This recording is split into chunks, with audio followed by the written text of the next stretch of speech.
नगे च सुरेन्द्रे च कौशिके पाद संस्पृशि निर्विशेष मनस्काय श्री वीरस्वामिने नमः।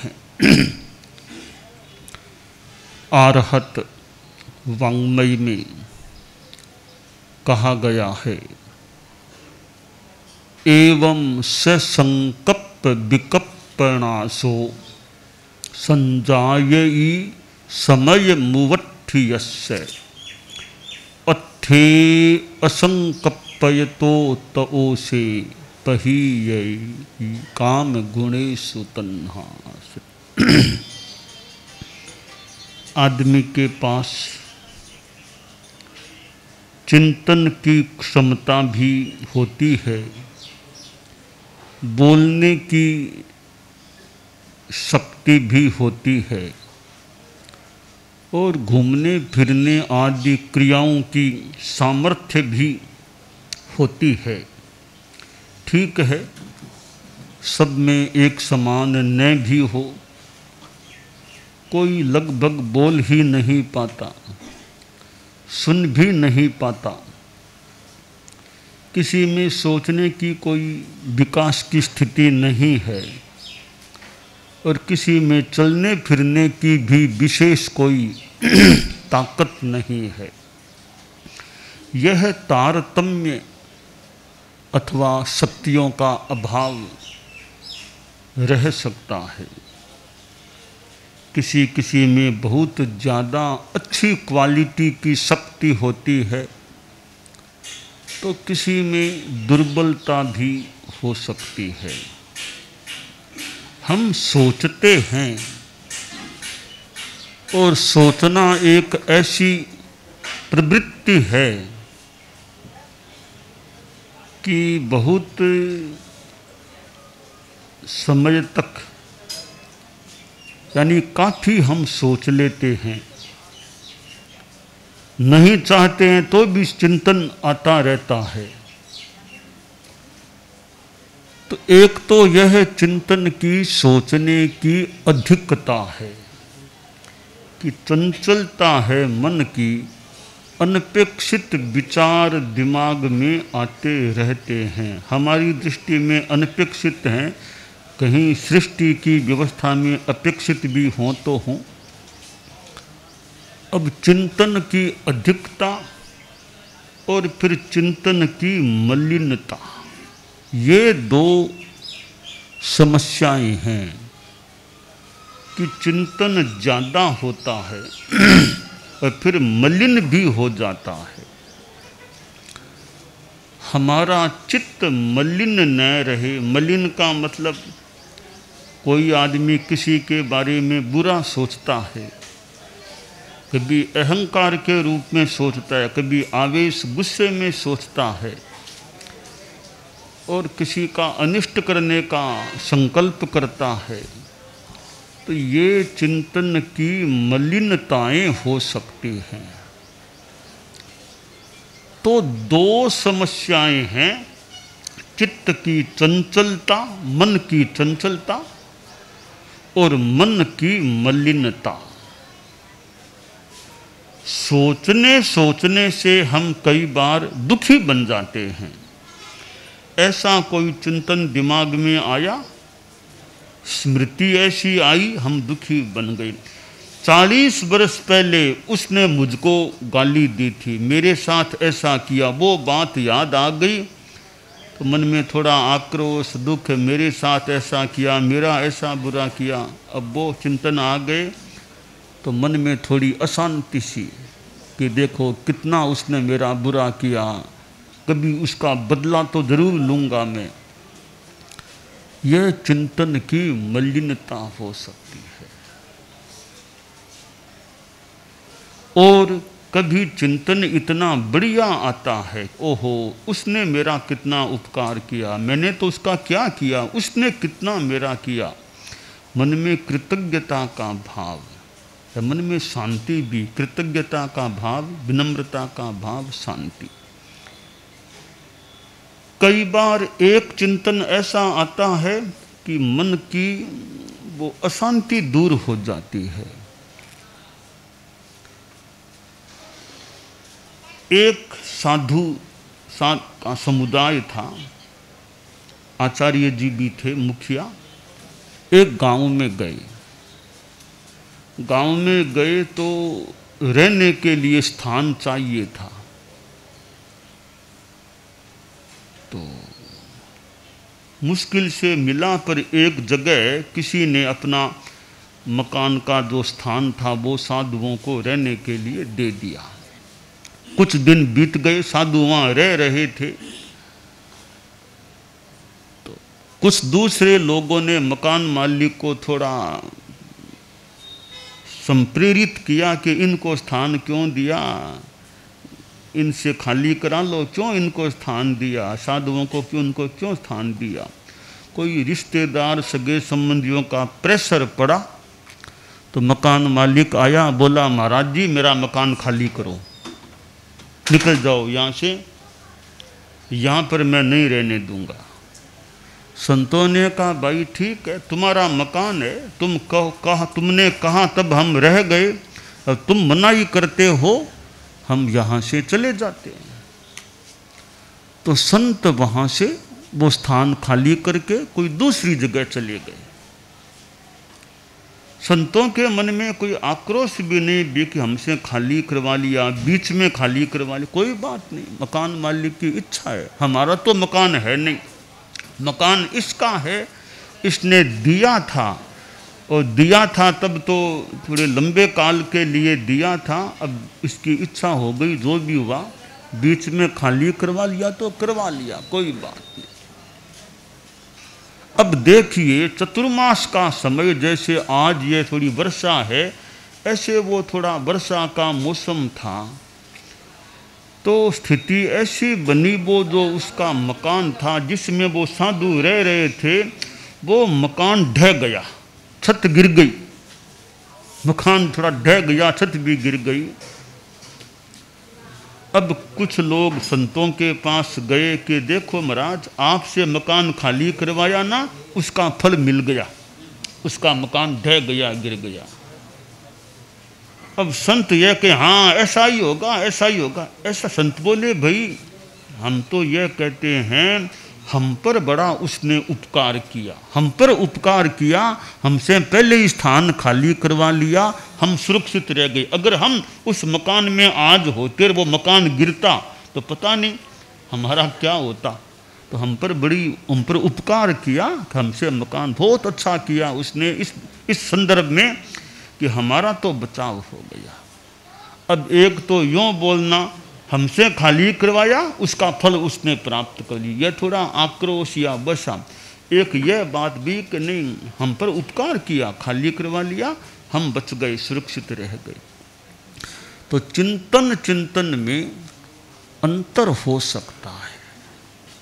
अब जिसको पॉजिटिव थिंकिंग और नेगेटिव थिंकिंग कह दें कि हमसे खाली कराया, उसका फल तो यही मिलेगा, ये थोड़ा कहीं नेगेटिव मान लें। एक भी हम पर तो उपकार ही किया ना, हमसे खाली करवा लिया, हम, यह पॉजिटिव थिंकिंग हो सकती है।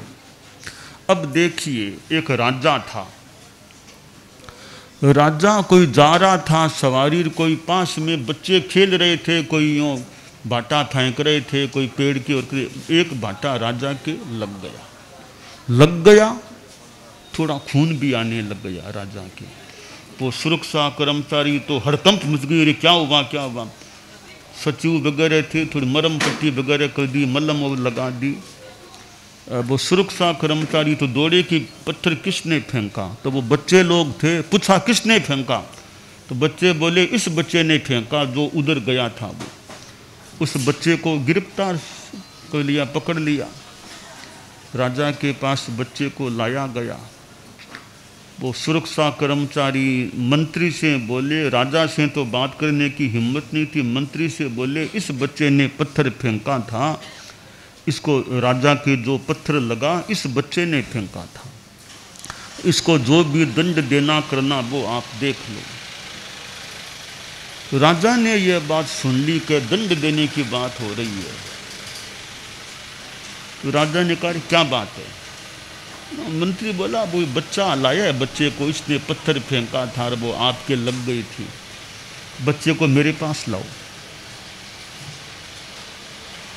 अब राजा ने बच्चे को पूछा, बड़े प्रेम से पूछा, अरे क्या बात है, पत्थर किसने फेंका था जो अभी इधर आया था?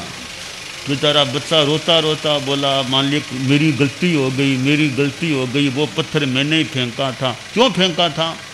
कि मैं तो वो पेड़ के फेंक रहा था, आम का पेड़ है वो पास में, वो आम तोड़ने के लिए वो पत्थर फेंका था और वो इधर आ गया और आपकी सवारी निकल रही थी, आपके लग गई, बहुत बड़ी गलती हो गई। बच्चा रोता रोता बोला। राजा ने देखा, रे छोटा सा 8-10 साल का कोई बच्चा है और कह रहा है मैं तो पेड़ के वो फल तोड़ने के लिए पत्थर फेंका था। वो मंत्री, वो सुरक्षा कर्मचारी बात को कभी इसको दंड मिलना चाहिए, दंड राजा के लगा दी। तो राजा ने कहा अच्छा दंड मिलना चाहिए क्या? अब इसका दंड मैं निर्णय करूँगा, क्या दंड देना इसको। तुम्हारे अधिकार की बात मत मानो, ये इसको दंड क्या देना मैं निर्णय करूँगा। फरमाओ महाराज, आप फरमाओ, वही दंड हो जाएगा। 5-7 थप्पड़ की मारे कि लकड़ी के मारे कि दंड क्या करें इसके? कि नहीं 25 रुपया निकालो। सचिव से कहा 25 रुपया निकालो, प्रेस से 25 रुपया निकाला। थोड़ी बाजार में दुकानें है ना, थोड़े फल हो तो फल कुछ लेकर आओ। तो वो बाजार में मिठाइयाँ भी, फिर कई लोग वो कुंजड़ी बाजार उधर वो फल भी बेच रहे थे, तो कुछ फल मिठाइयाँ लेके आए। राजा ने बच्चे को कहा लो 25 रुपया ये मिठाइयाँ और ये फल ले जाओ, खाओ, घर ले जाओ। तो वे सचिव वगैरह, महाराज इसने तो पत्थर फेंका, वो बच्चा है, ये क्या किया आपने? अरे क्या किया है, देखो बच्चा है ना, छोटा बच्चा है, अपनी मस्ती में खेल रहा होगा और वो पत्थर फेंक रहा था। इसने कहा मैं तो फल तोड़ने के लिए, गिराने के लिए पत्थर फेंका, लग गई तो लग गई। तो देखो अगर यह पत्थर ठीक जगह पर लगता फल के वहाँ, पेड़ के वहाँ, तो पेड़ इसे क्या देता? शायद फल देता, फल गिराता, फल देता। तो पत्थर की चोट लगने पर पेड़ फल देता है, तो मैं पेड़ से भी गया बीता हूँ क्या? मेरी लगी तो मैं भी कुछ दूंगा इसको। तो पेड़ लगने पर फल देता है, तो मैं कोई पेड़ से कम थोड़ा ही हूँ, तो मेरे लगी तो मैं भी कुछ इसको दूं। तो मैंने 25 रुपये कुछ मिठाइयाँ कुछ फल इसको दे दिए। अब ये चिंतन, वरना राजा कह दे नहीं मेरे लगा दी, इसको जेल में डालो कर लो, तो ये राजा का वो चिंतन नहीं रहा। कितना उदार चिंतन रहा, इसको तो बच्चा है, थोड़ा लाड प्यार से कुछ खाने को कुछ रुपये दे दो। अब यह चिंतन राजा का था, तो उदात्त चिंतन, तो राजा की गरिमा के अनुरूप कितना बढ़िया चिंतन। वरना किसी ने लगा दी, किसी को थप्पड़ की मारो, वो करो, ठीक है लगा दी तो लगा दी। तो हमारा चिंतन कितना उदार, उदात्त और महिमापूर्ण हो, तो वो चिंतन राजा का था। तो राजा के मन में भी शांति। अब राजा गुस्सा करता तो थोड़ी अशांति भी हो सकती थी। तो हमारा चिंतन प्रशस्त होना चाहिए, हमारा चिंतन उदात्त होना चाहिए, और हमारा चिंतन यथार्थ होना चाहिए। रियल थिंकिंग का नेगेटिव थिंकिंग, पॉजिटिव थिंकिंग, और एक रियल थिंकिंग, वास्तविक है वैसा चिंतन करना। ग्लास में दूध है, आधा ग्लास भरा हुआ है दूध से, ठीक है। एक आदमी आया, रे अच्छा ग्लास, आधा ग्लास दूध से भरा है। दूसरा, रे आधा ग्लास खाली रह गया ना। अब एक उसे आधा ग्लास खाली को देख रहा है, खाली पर ध्यान दे रहा है, खाली को व्यक्त कर रहा है। दूसरा पहले वाला आधा ग्लास भरा हुआ है, वो भरे हुए को देख रहा है। तो एक दृष्टि भरे हुए को महत्व दे रही है, दूसरी दृष्टि खालीपन को देख रही है। दोनों ही बातें ठीक है, भरा हुआ है ये भी ठीक है और खाली है ये भी ठीक है। अब भरा हुआ देखने वाला पॉजिटिव थिंकिंग कर दे कोई, खाली को देखने वाला नेगेटिव थिंकिंग। रियल थिंकिंग है भाई, आधा भरा है आधा खाली, रियल थिंकिंग हो जाती है। वो बात यही है, अब और भरना हो तो भर दो, आधा तो भरा हुआ है ही, और आधा और भर दो भरना है, तो ये रियल थिंकिंग हो जाती है। तो हमारे चिंतन में आक्रोश आवेश ज़्यादा होता है तो वह चिंतन की मलिनता होती है। कोई भी निर्णय करना है वो गुस्से में आकर के निर्णय करेंगे। आपने गुस्से में त्याग कर दिया, आज खाने का ही त्याग है, तो गुस्से में त्याग किया, वो त्याग भी एक तरह से मलिन। आपने आत्मा के कल्याण वाली मुख्य भावना नहीं कि मुझे ऐसा बोल दिया, ऐसा कह दिया, आज मैं खाना ही खाने का त्याग है या गिमने का ही त्याग है। ये गुस्से में त्याग किया वो कोई बहुत बढ़िया त्याग नहीं, प्रशस्त त्याग नहीं है, क्योंकि गुस्से में आकर के त्याग किया। एक शांति से, भाई आज तो वो तिथि है, आज तो कम से कम खाना नहीं खाएंगे, एकासन करेंगे, वो एक धर्म की भावना से करें तो अलग है। तो चिंतन के साथ आवेश जुड़ जाता है, इसका मतलब पानी में रजें पड़ गई, पानी में मिट्टी मिल गई। तो अनाविष्ट चिंतन है, आवेश रहित, आग्रह रहित जो चिंतन है, वो चिंतन बढ़िया प्रशस्त हो सकता है। तो सोचने की कला का सूत्र है कि आवेश के साथ चिंतन मत करो। निर्णय करना है तो आवेश में आकर मत करो। अभी दिमाग में तेजी है ना, तो आधा घंटा तो सो जाओ, हमारे संत है तो सो जाओ, नींद ले लो या शांति से माला फेर लो। आधा घंटा 2 घंटा दिमाग थोड़ा तुम्हारा ठंडा हो जाए ना, बाद में निर्णय करना कि क्या काम करना क्या नहीं। आवेश में निर्णय कर लेंगे तो बाद में पश्चाताप करना पड़ सकता है, निर्णय को बदलना भी पड़ सकता है। इसलिए निर्णय करें तो शांति में, हम शांति में करें। तेजी में, गुस्से में, आवेश में, आग्रह में, जिद्द की स्थिति में निर्णय नहीं करके प्रशस्त चिंतन, अनावेश अनाग्रह की स्थिति में हमारा चिंतन हो तो वो चिंतन बढ़िया हो सकता है। और चिंतन में आग्रह हो जाए कि नहीं यही करना, यह मेरे अनुकूल यही है, तो समुदाय के बारे में, समूह के बारे में, पूरे परिवार के बारे में आपको सोचना है। तो केवल आप अकेले तो है नहीं, परिवार में 10-12 लोग हैं, तो परिवार के बारे में आपको सोचना है। तो पूरे परिवार के हित को ध्यान में रख कर सोचेंगे तो परिवार के लिए हित का निर्णय हो जाए। केवल अपने हित की बात सोच ली, बाकी सबको इग्नोर कर दिया, तो कहीं वह गलत निर्णय हो सकता है। और ऐसे गलत निर्णय होंगे तो परिवार के लोग निर्णयों को मानेंगे या नहीं मानेंगे, वह भी प्रश्न है। सोचेंगे ये तो अपने स्वार्थ की बात करते हैं, इनकी बात हम नहीं मानेंगे। सबके हित को, पूरे परिवार के हित को ध्यान में रखकर निर्णय किया जाएगा तो भी ठीक है। ये जो कहेंगे वो हमें मंजूर है, वो आपके प्रति श्रद्धा सम्मान की भावना बढ़ सकती है। तो संकीर्णता चिंतन में नहीं हो कि भाई मैं एक समूह से बंधा हुआ हूँ, तो मैं सारे समूह को ध्यान में रखते हुए, पूरे परिवार को ध्यान में रखते हुए कोई चिंतन करूं, निर्णय करूं। मैं मुखिया हूं परिवार का, तो मुखिया मैं पूरे परिवार का हूं, न कि अकेले का मुखिया हूं। तो पूरे परिवार को सामने रख करके निर्णय लूं।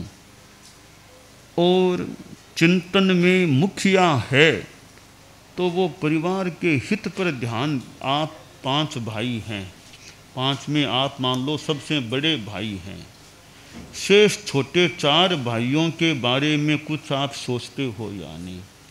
उनके बारे में कुछ नहीं सोचते, खुद का ही सोचते हो, तो छोटे भाई आपका कितना क्या रखेंगे?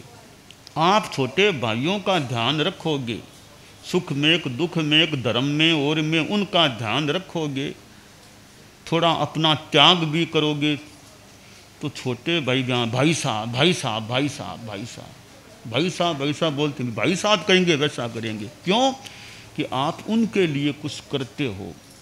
कोई कहेगा भी हमारे तो भाई साहब कहेंगे वैसा होगा, बस हमें तो जो भाई साहब कहेंगे कोई, इतना भाई साहब के प्रति इज्जत की भावना क्यों हो गई कि भाई साहब ने छोटे भाइयों को पाला है, पोसा है, उनका ध्यान दिया है, उनके हित का चिंतन किया।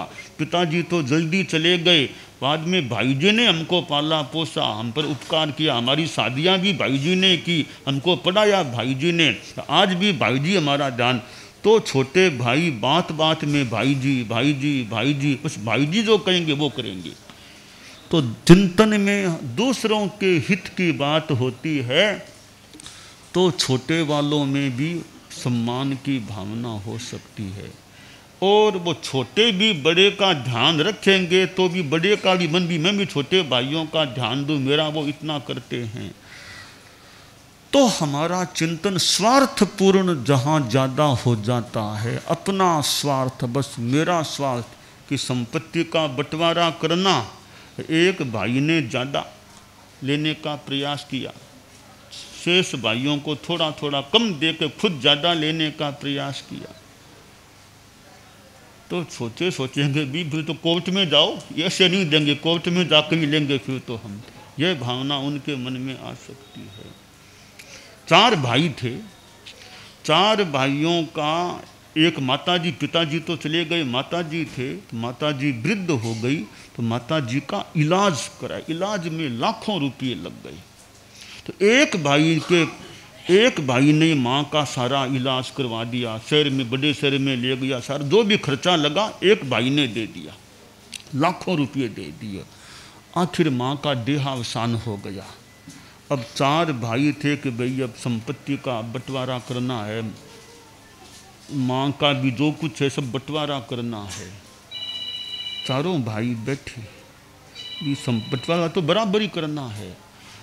बड़ा भाई क्या बोलता है, वो माँ छोटे भाई ने खर्चा किया था, बड़ा भाई बोला कि तुम्हारे इतने लाख लगे थे ना, इतने लाख पहले तुम ले लो, इतने लाख तुम ले लो पहले, बाद में पांति करेंगे। क्योंकि माँ तो सबकी थी ना, माँ तो चारों भाइयों की थी, तुमने इतना खर्चा किया माँ के इलाज में, जितने लाख तुम्हारे लगे हैं पहले उतने लाख तुम अलग कर लो, ले लो, तुम ले लो, उसके बाद बचेगा वो हम पांति करेंगे। क्योंकि माँ सबकी थी, यानी माँ के इलाज में वो सबकी सहभागिता हो जाएगी, तो पहले वो तुम ले लो, ऐसा नहीं कि तुमको वो नहीं दे रहे, ऐसे ही पांति करें।